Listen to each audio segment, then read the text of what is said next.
A common question we get on PoliceAuctions.com is, what is a max bid or a proxy bid? And this is kind of another way of asking, when you're watching the auction and you bid at the last second and you're always outbid by $1, or you're outbid at the last second, what happens?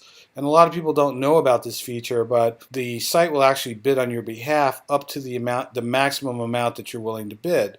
So a lot of people do take advantage of this feature, and so this is just a quick explanation of how does this work.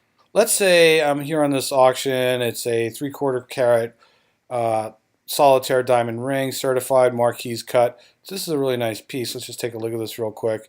And this comes with a IGL certification. It's really nice. No reserve. Starts at $1, and right now it's bid up to $552 with 16 hours to go. So let's say that you want to bid on this, but you're not going to be there in 16 hours when the auction closes, and you want to place a bid. So how would you do that? You could bid, if you just bid $1 above 552, let's say you're going to bid 553. I'm not going to press the button because obviously I don't want to place the actual bid. But you could do it this way, or you could hit the quick bid button, and that would get you a bid of 553.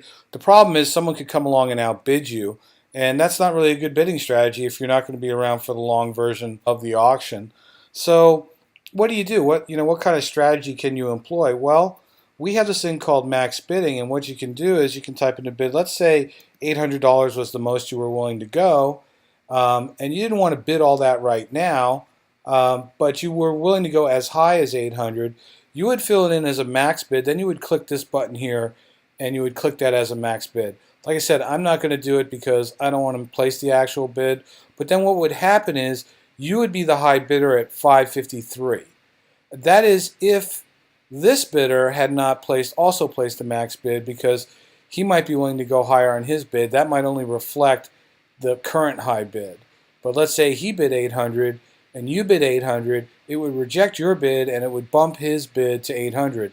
And in a case like that, you would see two bids in a row from this bidder, and one would be for 552 and the next one would be 800.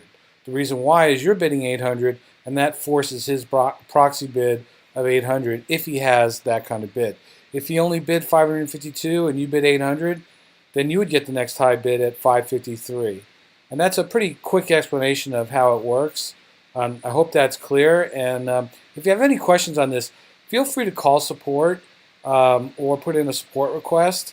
We're more than happy to help you with this and walk you through it, but it's pretty self-explanatory. You just put in the most that you're willing to bid in the box, and then it's going to bid up as necessary as people bid against you. And that's it, and that way you don't have to be there when the auction ends.